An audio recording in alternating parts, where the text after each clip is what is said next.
সামান্য ঝগড়ার জন্য আমায় ছেড়ে দিল। শোন, যা হয় ভালোর জন্য হয়। ও একটা মদখোর গাঁজাখোর ছেলে।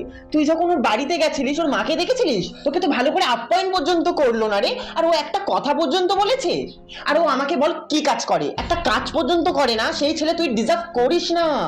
আর ওর নজর একদম ভালো না। ও আমার দিকে না কেমন কুনজরে তাকায়। আর শুধু আমার দিকে না, অনেকের দিকে তাকায় তো। আর সেদিনকেই তো দেখলাম ঘুরতে গিয়ে তোর সঙ্গে একটা টাকা ওর পকেট থেকে বেরোয় না, তুই উল্টে ওর পিছনে টাকা খরচ করছিস। এমনকি আমার থেকে ওর টাকা নিয়ে তুই ওর পিছনে খরচ করছিস।